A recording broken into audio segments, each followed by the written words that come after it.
the Ticats Audio Network. This is the CFL This Week with Bubba O'Neil. No upsets were pulled in the CFL Division semifinals, but we'll ask you, did you enjoy your postseason games on Saturday? In the words of a classic comedian, does Vernon Adams Jr. get no respect? On that note, when the Lions battle the Bombers in the West Final, will they be entering the league's most hostile environment? Welcome to the CFL This Week on the Ticats Audio Network. I'm Bubba O'Neil. Thank you, as always, for checking out the #1 podcast for CFL information and opinion with the guests who are certainly in the know. On the program this week, he's one of my colleagues at the Ticats Audio Network. He's one of the broadcasters, and he's also, I guess in his day, probably one of the best and most reliable receivers, especially on second down. Luke Tasker, always a pleasure. Hey, thanks, Bubba. Looking forward to it. Hey, very quietly, he's certainly expanded his role from being one of the top CFL analysts in this country to one of the guys that's across the border doing a lot of work with the National Football League, and we certainly appreciate what he's been doing as well, too. David Naylor from TSN, always a pleasure. Thanks for having me. And, well, it's been a long time since we've seen this fella. He does a lot of CFL work for Sportsnet and writes and reports for those Argos. David Morassutti, pleasure to have you. Pleasure to be back. I'll appreciate you all, folks. Let's talk some football. CFL Saturday playoff format. Let's see. David Naylor, did you like it? What were the reviews like? Yeah, I was fine with the Saturdays. I know that, I remember when they tried this about 10 years ago. And, it only lasted 1 year because there's kind of an expression in the newspaper business, don't move the comics.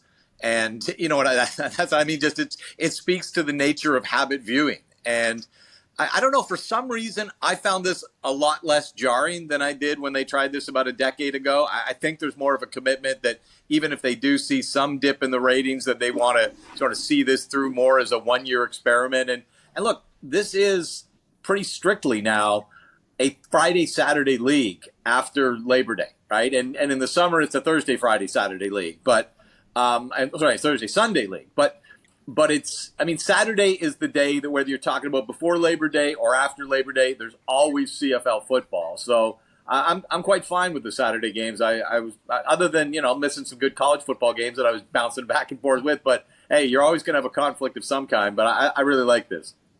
Mr. Morassutti, your thought on Saturday football? Yeah, it's obviously different. You're always, especially for the playoffs, I'm always accustomed to the Sunday kickoffs, but I actually liked it, I think Saturdays are also a better time for different people to get to the football field, right? Families generally prefer to do things like that on a Saturday. So I actually didn't mind it. I think, and you're also not going up against the people down south in those games too. So I think it doesn't hurt to try something and stick with it for a little bit. See if it makes that change that the CFL is looking for. Well, Luke, we were working obviously during the game last weekend, but your thoughts on just the approach of playing on Saturdays? Yeah, I enjoy the Saturday games. I do like to avoid NFL conflicts when we're, for fans and viewers. It also extends the one more day in a week of prep as you move closer to a Sunday Grey Cup is an advantage for players in general too. That has to travel through the finals weekend, but sort of just extending that 2 week stretch by a day, I think is helpful for the players, and I think a Saturday is an enjoyable day for the fans. And I guess as a former player as well too, because this league kind of plays on a Thursday or a Friday or a Saturday, players would probably be pretty flexible to playing on Saturday. Yeah, you get so used to it during the season. We have our Labor Day Classic, of course. I think the only day I actually never played a game was a Tuesday. I'm pretty sure at some point in there was a Wednesday mixed in, and I can't remember how that worked with bye weeks and schedules or which week you were playing in, like the last game of the previous week or the first game of the next week. I don't even remember, but you get used to it as a player, and a Saturday is pretty much straight down the fairway. If it's a Friday, Saturday, or Sunday, it feels somewhat normal for you. Dave, was this a TSN initiative or something that collaborative with the Canadian Football League? I think it was, and again, I'll be very clear, I don't speak for TSN on matters like this, but I believe it was sort of collaborative that obviously Bell Media, being CTV, TSN, owns all the content for the National Football League in this country as well. So you could see why, and I'm just theorizing here, that from a business perspective, if we own all the content of the CFL property and we own all the content of the National Football League, that there might be some desire to not run those two properties head to head. And so, I think it sort of, but I talked to the commissioner about this week, actually, and there was definitely a strong impulse for the league to just try to kind of, as I said earlier, really lean into that idea that we are the Friday, Saturday league after Labor Day, and that with the playoffs keeps it consistent. But I think it certainly made sense from a TSN perspective as well. But again, I'll be clear, I'm not invited into the boardroom for those conversations. Fair enough, though. But I will appreciate the fact there, guys, is that TSN actually, they were promoting it. Like, they were letting people know our games, the CFL games are on Saturday. There was a big push on that, Bubba. I think that was conscious, right? Because they were trying to avoid what happened 10 years ago, where people, that awareness didn't seem to be where it needed to be. So I noticed that as well, like all over social media, all on our ads, Saturday games. People, someone once said to me about sports, if people know your game is on, there's no guarantee that they'll come to it or watch it on TV. But if they don't know it's on, they're not coming. They're not watching. So the simplest rule of marketing football. Well, for sure, David Morassutti, that's sort of the problem, and not to knock the league, but there has been seemingly a disconnect, I think, with their fans and the actual sport and running of the sport and scheduling of the sport. Yeah, I mean, like, we've had times where you're trying to figure out what's the prime date for a CFL game. Is it Thursday? Is it Friday? Is it Saturday? Right? It's kind of that whole idea there. And as Dave said, 10 years since they even considered doing this on a Saturday, right? Like, it was never, I'm surprised it was never thought about doing this earlier, considering how much more the NFL has become such a prominent thing, across the globe, especially here in Canada, that they never really thought, let's give Saturday that real try. But, and fans have also long talked about getting games earlier in the day too, right? Those are sort of the things there, right? It's not just the day the games are on, but the time. If you're going to have a game on the weekend, why make your fans wait until 7 o'clock sometimes for a game, right? You should be getting these games earlier because you're trying to grow also a younger audience. And the younger audience, they're not staying up until, 8, 9, 10 o'clock on a Saturday sometimes to watch these football games. Interesting to note. Your thought on that there, Luke? Yeah, I did enjoy our 3 p.m. Kickoff in Montreal. I actually think it's a great time of day, at least in the Eastern time zone, to start that and make it sort of a midday event. And like I said, I just think the Saturday works well for the playoff schedule. And the hardest part of this coming weekend on the finals is the turnaround for the teams that win, to then go get ready for the whole week of the Grey Cup, which flies by. And so I just take it from a player's perspective. The more another 24 hours that you add into a playoff week, whether it's from semi to finals or into the Grey Cup week, is a help. Luke, Bubba, just to chime on something you said, Bubba, about CFL scheduling kind of always being an issue. That when we hear the commissioner talk about wanting a 10th team, that's a big, big reason why. Like, get rid of every team having to have 3 bye weeks. And like Luke said, where you're playing on short weeks, long weeks, all that kind of stuff. That's, a lot of people say, well, why expansion? Why 10 teams? There's all kinds of reasons. But that one is high on the league's list because scheduling is important. Well, I'll always say this, that what I think personally upset me as a CFL broadcaster, a CFL fan, is that people in Hamilton never had the opportunity to see Nathan Rourke play a game. It was only 1 year, but he grew up in Oakville, never got to play a game in Hamilton last year. Even the possibility of if Bo Levi Mitchell was healthy this year, the fact that there would be no comeback game between the Tiger Cats in Calgary. And to me, that's a big mistake. That's a big miss. No question. But speaking of Rourke, if people from Hamilton want to see his little brother, he's playing tonight in Buffalo. But I'll just try in on that since he's so close to Oakville. There you go.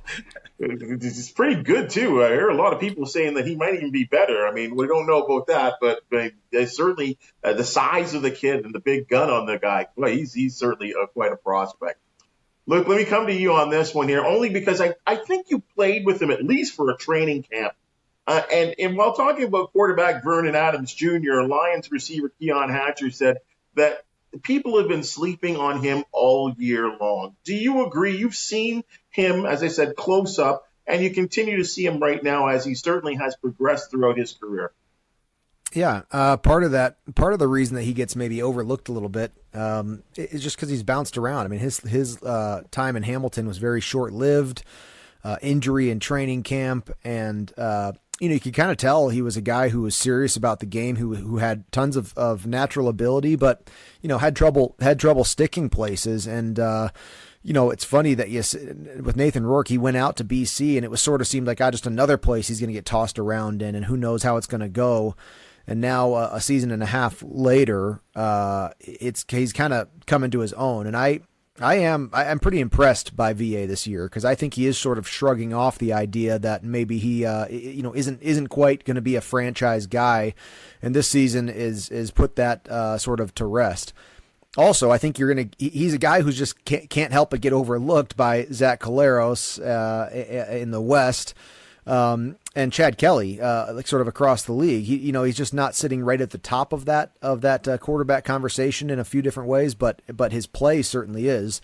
And I think we're going to talk about the BC Calgary game here shortly, but his stats from the BC Calgary game and the plays that he made and the throws that he made downfield, they speak for themselves. I mean, he's playing at the absolute top of the whole league right now.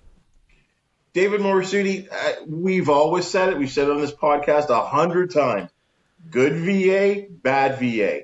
Has he eliminated that?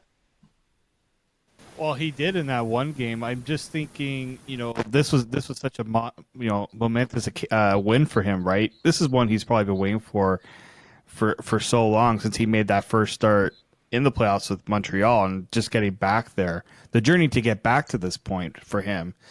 I think, we saw it this year, right? We did see it in the, where he was, in that conversation among the elite quarterbacks in the league, and he's still there, right? Calgary, we know that they're not of the same caliber of teams like Toronto, like Winnipeg. So I think he's there. Now it's a matter of, can he replicate this against a more formidable opponent than Calgary? Mr. Naylor? And let's go back to that game at Toronto. And I'm trying to – did he throw 6 interceptions? Am I right about that in the game? Yeah, okay. I didn't want to say that without asking you guys, because I'm like, was it really 6? Yeah. It was one of the weirdest football games I've ever seen of a quarterback, because normally you say if a guy threw 6 picks that he had a horrible day. Look at his stat line without those 6 picks. It's phenomenal. Right? It doesn't usually, you'd see, he was, 11 for 26 for 142 yards and 6 picks. No, it was, I've never seen a stat line like that in a quarter. Not that I've seen many 6-pick games, but the point I'm making. So he's capable even within the same game as being great and not so great. And he has definitely sort of almost taken the mantle of, good, bad from Henry Burris, that, he used to be painted with that for so many years. Good Hank, bad Hank. And now that seems to be on Vernon. And, as to your original question, has he outgrown that or outlived that? Ask me in 2 weeks, and I'll start it with this game. I mean, he's going into a hostile environment. That's a tough place to play. Those fans are going to be jacked, 33,000 of them. And let's see which VA shows up there. If he plays like he did in the first half of last week, the rest of the way, the Lions are going to win the Grey Cup. I mean, he was unstoppable the way he was playing. But it's, again, different team, different atmosphere, and certainly just a different level of pressure. So, not to say that I don't believe he can do it, but let's see him do it. Luke, what is it? Like, technically, what do you see in his game that's improved? Well, they are pulling the ball down on their deep shots downfield. Like they're making it happen, moving it down in big chunks. It's interesting, Dave, what you said about just the hot and cold within one game. On the opposite end of the spectrum to me is the quarterback still in the playoffs, Cody Fajardo, who you're getting a good, consistent quarterback play that is not the cold and the hot, that is not the 400 yards in one game, 4 interceptions the next game. You're getting consistency in Montreal at the quarterback position that may not be good enough, and my thought is that probably not good enough to do any damage to Toronto, I would say. But that kind of quarterback play has carried Montreal into and beyond their first playoff win. Vernon Adams, though, the electric Vernon Adams, the 70% completions, 70% second downs, 70% touchdowns in the red zone. Like you're right, Dave. That's going to win a Grey Cup if to play that 3 weeks in a row. Of course, you got a Winnipeg Blue Bomber defense that you're going to play in Winnipeg, and that's going to you can't get through 4 quarters without them winning a few of those plays. David Morassutti, the funny thing is you take a look at what he's got in terms of around him, and some would argue that he has the best receivers in the league around him, but not much of a running game, which sometimes can expose a quarterback. Yeah, I mean, that's generally, you see why Winnipeg has been so, they take their offense at such a high level, right? You go from Andrew Harris to Brady Oliveira. Zach Claros is able to play at that MLP level because he's not asked to do everything. And I think with Vernon Adams, that was kind of one of the issues that we saw, when he's trying to do too much himself, he gets himself into trouble, or he's throwing those interceptions, he's making those poor decisions. But he's got so many weapons that it doesn't really matter, right? Yeah, he doesn't have a running game, but he's also running it himself. That's actually the Vernon Adams I want to see a little bit more of, the one that's willing to take those chances and, extend the plays with his legs, or even just go off on himself, right? Seeing those 3 touchdowns on the ground for himself, like, that's what makes Vernon Adams that quarterback, and I think that's what BC was hoping to get when they traded for him.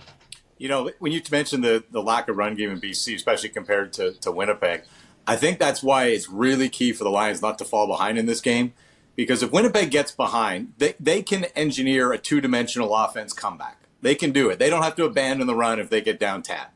But I'm not sure BC can. And, then again, the nature of the defense that you're facing when they know you got to throw it and you really don't have the option to do that. So if I was making a list of keys for the BC Lions in this game, don't get behind early, because I think a comeback's going to be really tough for them if they do.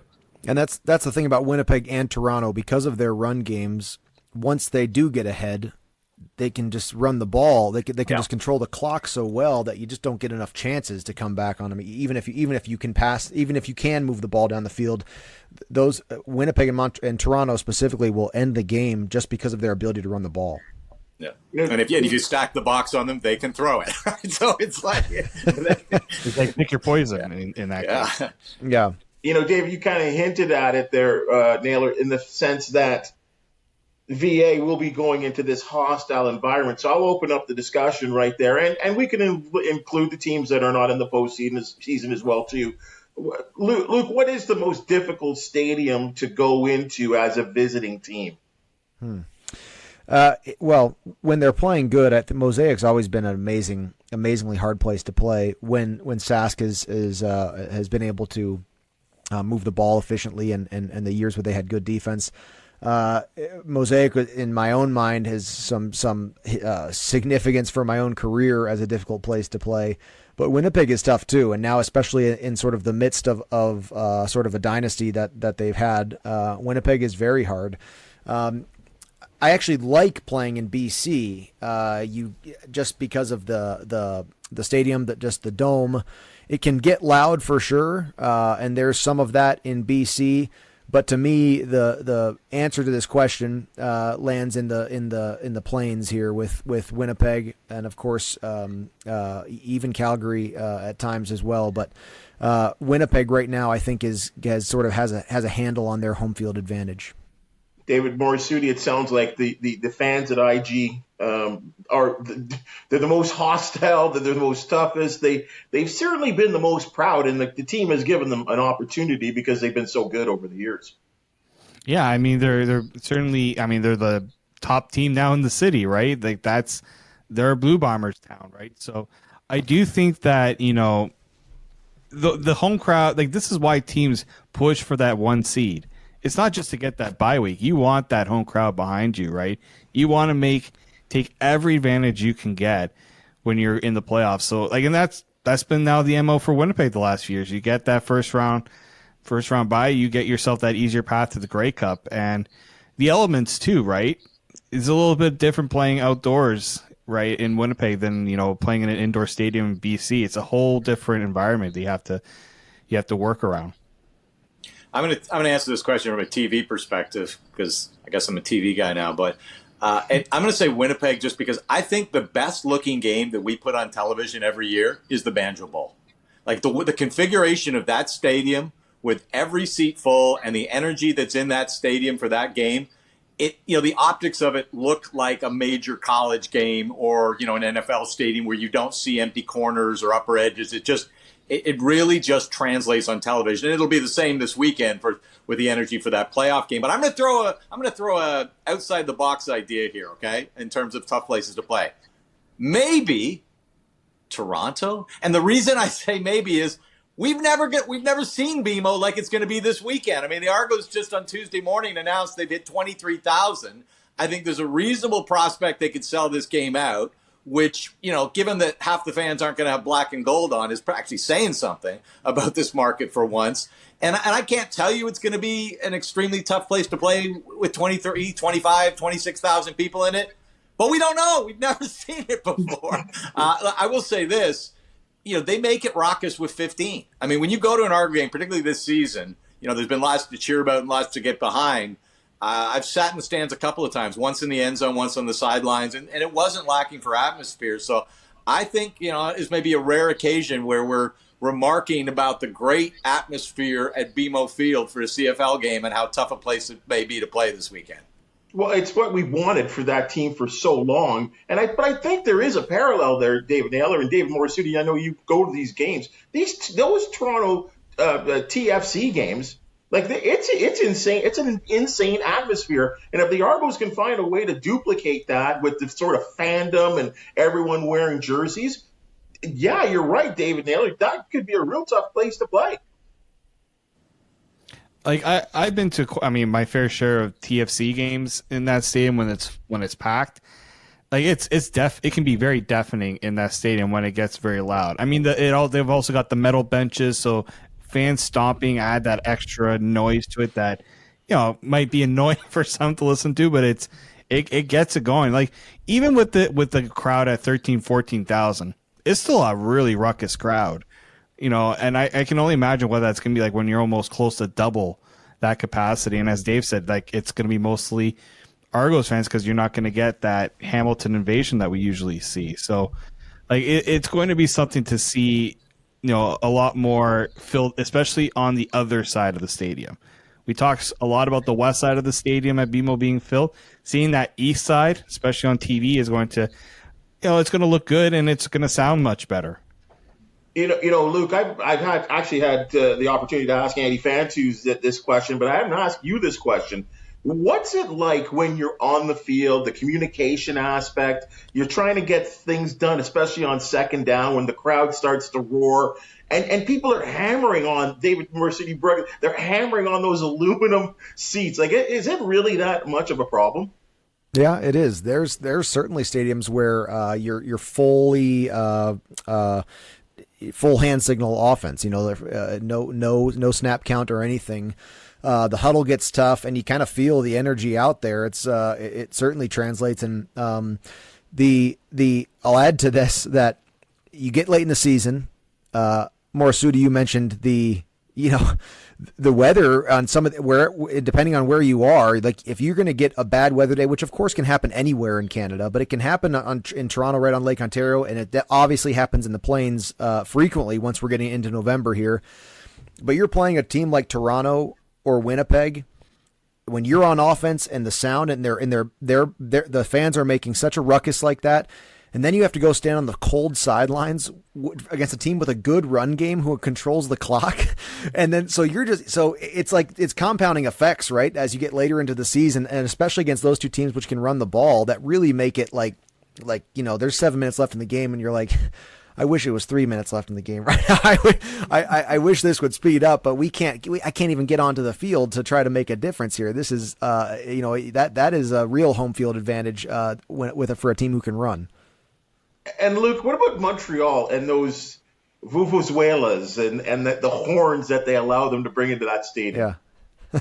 Yeah, that's a pretty good one as well. And the thing about being an away team at Montreal, of course, they're the home locker rooms in that same stadium as well, obviously, but you're in a bunker down there, and so you kind of get a sense that you're in enemy territory before the fans have even entered the stadium. And it's interesting the way that each stadium looks from the field, because Montreal it really feels like everyone's on top of you, like they're playing on walls, and the mountain, of course, there with McGill sort of changes everything. So it really feels like you're kind of in a well, and then the locker room is sort of in a bunker underneath the well, and so Montreal's tough too. And I remember we won a game there. I think it was in 2014 or 15, and I was somewhat new to the Ticats at the time, but we won, and I was told that was the first time we'd won in Montreal for like 15 years or something like that. some crazy losing streak in Montreal. It's not easy. They do a good job there. And David Naylor, I mean, you're kind of in my age group too. You can go back to the days of Ivor Stadium. When you talk about fans being on top of you and just the hostility, obviously, you can remember those days. Oh my God, Luke, did you play there? Did you play at Ivor Wynne? My first night driving into Hamilton to join the team the next day, I was driving past the skeleton of Tim Hortons Field, so I missed Ivor Wynne by a couple months of having been demoed on my before I came. Yeah, it was rustically charming, you might call it. But you're right. The fans were right on top of you, right? There was all kinds of stories of, fans and players exchanging things. Sometimes as players were going down the tunnels at various points. And the other thing was the visitors' locker room, man. Like, I used to walk in there to do interviews and think, my goodness, man, this place is cramped and sweaty and frankly gross. You had to be one of the first 5 people to get into the shower, or it was trouble. My goodness, yeah. Well, yeah, that's it. The Ticats are living large these days compared to that. Yeah, I was spoiled by the time I got there. Although I did have to go through through Jarvis, Jarvis business facilities, and then Guelph games as well. My favorite Ivor Wynne story from the guys who had played there was that if someone was sitting on the John, they could see daylight through the stands, like from the internals of the locker room. There was like daylight making it through cracks in the stands. The press box elevator, where the average temperature on a summer day was about 106, was my favorite. It was about 4 feet by 4 feet by 8 feet high. Amazing. Well, I'm sure people out in Winnipeg with what was that, Cannon Inn Stadium, and even Taylor Field in Saskatchewan and Regina, pardon me. That I'm sure they got similar stories, I'm sure. Oh, I covered a playoff game in Winnipeg where the roof was leaking in the press box. Okay. All right, guys, we got basically 4 teams left that are in this Grey Cup playoff. We'll start with the East. David Morassutti, again, we talked about it. We got some announcements today. The Trues are going to be playing. Attendance could be set at an all-time high for the Toronto Argonauts. All advantages, I'm sure, for the Toronto squad. But do you smell an upset? Can the Montreal Alouettes finally get the job done and represent the East in the Grey Cup? I mean, if their defense play like they did against Hamilton, they sure have a chance. My concern is their offense, right? Can they put up points against this Toronto defense that feasts on turnovers, doesn't like to stay on the field long? I think for Montreal, they got to find a way to get that running game going so that they don't give that Argos offense extra possessions. And that's going to be key for them. I think Toronto's heavily favored for a reason. They've got everything kind of working for them. But, they're certainly – Montreal's played them really tough. I think back to that for one of the first meetings that they had against each other in Montreal. Like, that was a close game right until the end. And one of the other matchups, Austin Mack gets ejected really early, and that changed the whole game, I think, for Montreal, because they lost their best offensive weapon. So they're going to have to, I think, they can't get off to a slow start on offense, right? They're going to have to put up some points because Toronto will feast on any extra possessions, any turnovers that they have on offense. Mr. Naylor. Sometimes I try to envision how I think a game is going to be won. And here's my vision for the Argos in Montreal. I think Montreal's offensive line has an enormous task keeping Toronto's defensive front off of Cody Fajardo. And we know he's been prone to take sacks this year. And I imagine Cody Fajardo under pressure, running for his life, throwing the ball to Jamal Peters. And that's what if there's a backbreaking play in that game, that's what I imagine. And I think it really heightens the matchup between Montreal's offensive line and Toronto's defensive front. And anytime you're going in as a significant underdog, you can't give up sort of a talent advantage and lose the turnover battle. That's basically a recipe for 100% loss. I think we know Toronto's the more talented team. So I would say what Cody Fajardo does with the ball under pressure, which he is inevitably going to face, is a real key for me in this matchup. Luke, you saw what the Alouettes defend Noel Thorpe, their defensive coordinator, what they put together for the Tiger Cats, and can you envision that working for the Toronto offense? Boy, it is going to be hard, and the thing that's just so impressive about Toronto is they've got a quarterback in Chad Kelly who's been in the MOP conversation since the start of the season. And they've got a running back who's at the absolute top of the league. And you just, Chad Kelly doesn't even have to play perfect to win for sure. And he doesn't have to throw for 300 to play a very good game. It's just it's a very tough offense to corral. So my sights are on the Montreal offense for how well can they answer back. Again, and Toronto, defensively, they've done a great job as well in the turnover ratio. Although Montreal finished the season, I think they were plus 14 in the turnover ratio for the regular season. They've done a decent job of protecting the football and taking it away. You have to do that in the playoffs to win. You have to do it, and they've handled their business in that. That was the key to both the Hamilton losses, the end of the regular season and this past semifinal weekend, was Hamilton not doing well in the turnover ratio. And so if Montreal can maybe come out a +2, a +3, they may have a chance if they're able to just steal a couple drives back from Toronto and just give themselves a few more chances. But they're going to have to put points on the board. I think that for some reason, while Hamilton just could not, Bubba, you and I saw them play Toronto so poorly this year, Montreal hung in there with Toronto. And yeah, it's 0-3 on the regular season, but Morassutti, you mentioned, I think there was a 3-point game to start, and then there was a 7-point game later on in the season as well. So they've had a couple one-score matches. I don't think we're in for a bad game. I think we're going to see some good football, and Montreal's got to start by doing what they've done, which is protect the ball. I want to ask a question. Can I jump in and ask Luke a question from a player's perspective? I'm curious, Luke, about a very unique situation with Toronto that they have not had to play a meaningful game since mid-September. There it was going. And I know that Ryan he seemed to sort of rethink his philosophy down the stretch, where all of a sudden the 16-win thing became important because he needed something for his guys to shoot for, right? It was at first he was managing it like preseason, and then he probably thought, hold on a second, this is a long, long time. We can't have 6 or 7 games of preseason. So all of a sudden it was like, yep, we're going after 16 wins. But that's different, right? Because when you're playing Ottawa, going for 16 wins, and their season's been over for a month and yours been over for 2 months.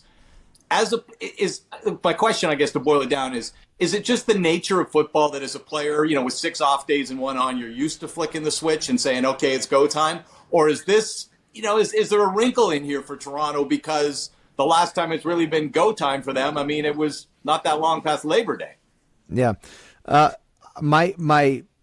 There's a caveat to this, but my answer, what I actually feel is you can flick the switch on. And I think specifically with Toronto, if you got your one tool and you're a team that's got to pass for 450 and you've got to get the ball down the field that way, and that's your only option. Well, it only takes one or two guys to have an off day for the glass castle to shatter. But Toronto's got kind of a lot of answers going, and they'll find their way there. They can win games not scoring over 20, and they can win games scoring more than 20. It's just, I think that you may see some first quarter, and that's the caveat to me.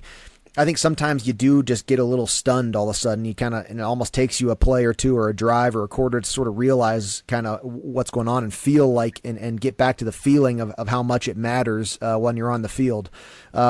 Maybe it could lead to a slow start, I guess, is my best guess as to the potential negative of such a long stretch of meaningless games. I think you could see that. But it's not going to last. You're not going to keep a team like Toronto just sort of stunned, all the way through the into the second half. And I think also comes down to leadership too. I think you can have just an energy in the locker room and a veteran leadership that sort of just extinguishes that feeling of sort of just cobwebs and rust early in the week, and you could see a team very fresh hit the ground running. And so I think generally a team like Toronto is well equipped to sort of flick the switch back on. David Morassutti, just giving the Owls a little bit of props here. You've got to give, I guess, Danny Machocha some credit here. He has added some pieces to their defense.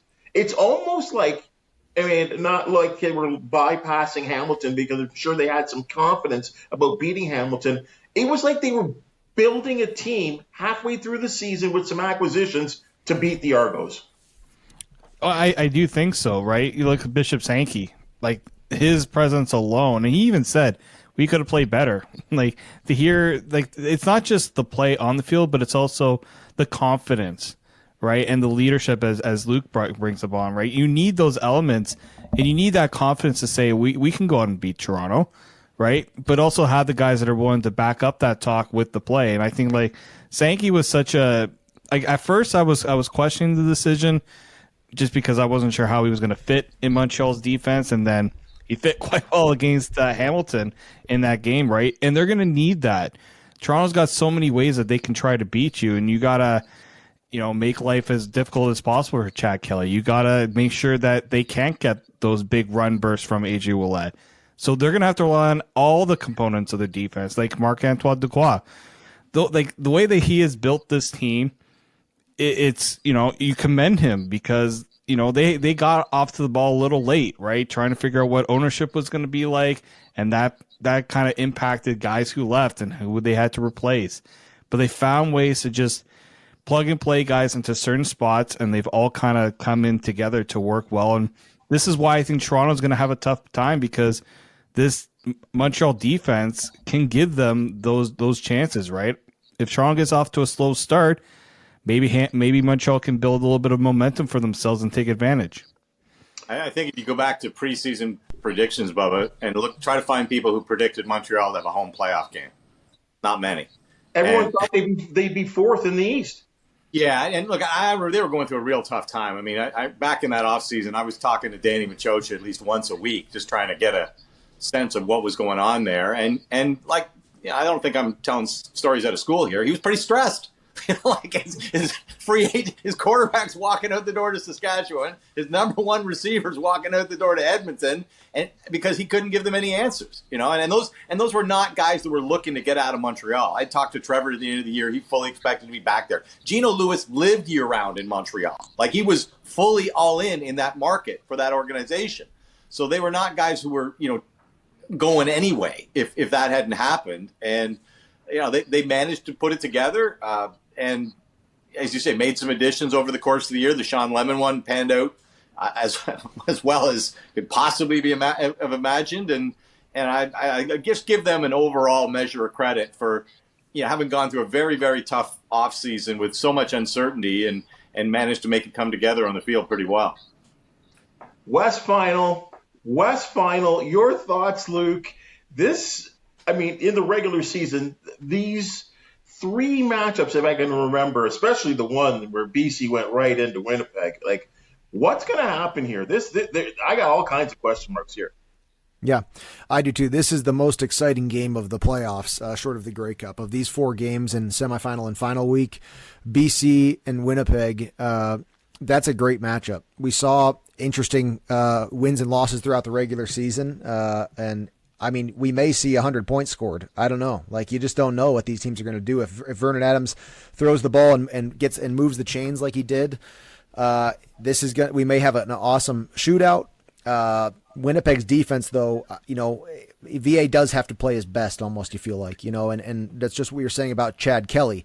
The thing that's been so hard about Toronto, so difficult to play against them, is that you don't have to have Chad Kelly even to be perfect or even outstanding or even with a spectacular stat line in any way, and they win. I think that you need BC's offense to have a pretty spectacular game to win in Winnipeg.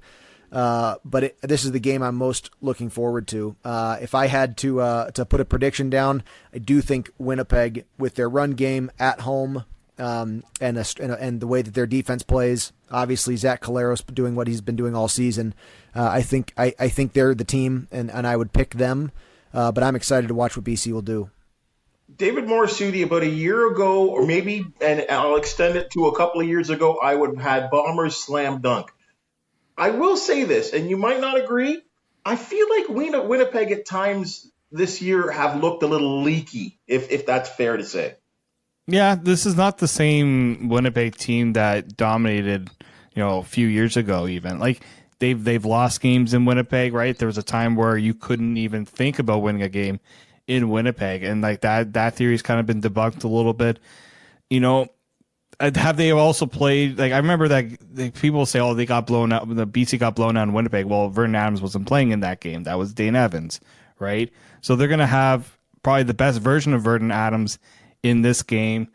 All their weapons are, like, they're not dealing with any major injuries there. So they're going to get a full, healthy BC offense that they're going to have to figure out. One of the big statement victories BC had early in the year was against Winnipeg, right? But it wasn't just the offense. We talk a lot about the BC offense. How about the BC defense, right? That was the big calling mark of that victory, was how they made Zach Collaros' life miserable. And that's, I think, going to have to be key for them. They're going to have, that defense is going to have to put pressure on Collaros. Yeah, Brady Oliveira, you can hand the ball off to him.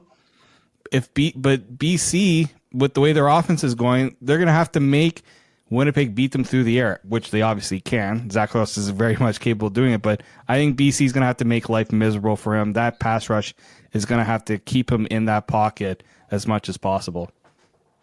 Dave Naylor, we always talk about the Winnipeg pass rush, and they still may be the statement in this game. But yes, David Morassutti brings up the great fact. In that game in Winnipeg, Zach Collaros sacked, I believe, 8 times. Betts, it was an introduction to Matthew Betts for many of us. If that happens, it could be trouble. Yeah, that's the worst I've seen Winnipeg's offensive line look. I mean, by far. You just overwhelmed is not an expression you use to describe the way they look on any given night. And this is an intriguing matchup because you've got one blowout each way. And then you've got a game where, if Dominic Rhymes falls down with 3 seconds left and they kick the field goal, this is Vancouver this weekend, right? That's the difference between them in the third game. So we know that both teams are capable of putting up big performances and shocking the other. But I think we all feel like there's probably a greater likelihood we're going to see a game like the one we saw a few weeks ago in BC when, they were basically playing for the division title. It basically was a playoff game. So I think home field in Winnipeg is different than home field in BC just because of the nature of the crowd. And they aren't going to have any empty seats and the weather and the Bombers and all that. But, I expect a good one. And like Luke said, I think this could be a real offensive showcase. Despite the fact that both teams have really good defenses, it's certainly possible this could be a shootout. Well, we certainly look forward to an amazing game, which I think is going to be a tremendous West Final, East Final. And then it all boils down in a couple of weeks, less than 2 weeks, folks, before they all come to Hamilton for the Grey Cup. And we're thinking that's going to be a wonderful, wonderful matchup. David Naylor, when people want to find you, as always, we appreciate you joining in with us. But if people want to talk some football with you on social media, where can they find you? At TSN Dave Naylor. At TSN Dave Naylor. David Morassutti. You can find me on the X platform at _Morassutti. 2 S's, 2 T's. Yeah, and Luke, I guess, and actually, I do know this for a fact. Luke is one of like the Dwayne Fords of the world that refuses to be on social media because, as in their words, it's a cesspool, right? So we know we can't certainly find Luke anywhere. Luke, but you can email me at Ticats Audio Network at the game day at ticats.ca, and we do get we have a lot of fan interaction for the Coach O Show. So maybe for future episodes of the Coach O Show, you can certainly get a hold of me there. Okay, because I know I knew you were alongside. They said Dwayne Ford. Dwayne is the Yes. anti-X or anti-Twitter, whatever you want to call it nowadays. So Once every year and a half, he pumps one out. Hey, and just quickly there, David Naylor, you're off. What's your next assignment? I mean, you've been putting in some outstanding mileage and producing some great work for us on TSN. Well, it's great because, TSN has just made such a great commitment to the sport of football in general. And actually, not long after we end this broadcast, I'm heading down to Luke's hometown of Buffalo, New York, be at the UB game tonight, Ohio at Buffalo. You can the top two prospects of the CFL fall prospect list are both in this game. And, of course, Curtis Rourke being the one that's going to grab the most attention. It's at 7:30, and you can watch it on TSN 1, 4, and 5, and I will be pre- and post-game on SportsCenter. And can you let us know about the second prospect? Wallace, the offensive lineman at Buffalo. His first name escapes me right now. He's a kid from Salmon Arm, BC.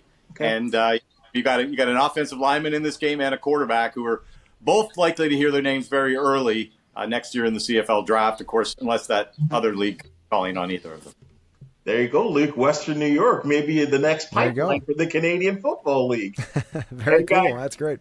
Thank you so much for joining us as always. It's always been a pleasure, folks. Again, we certainly appreciate putting together this broadcast for you. Yes, the Ticats are up, but we'll be taking this right till after the conclusion on the CFL this week, to after the Grey Cup is handed out. Again, catch us each week on the Ticats Audio Network or wherever you catch your podcasts. And as we always ask, please like and subscribe. We certainly appreciate those 5-star ratings. Thank you for listening. Thank you for watching. We'll see you next week.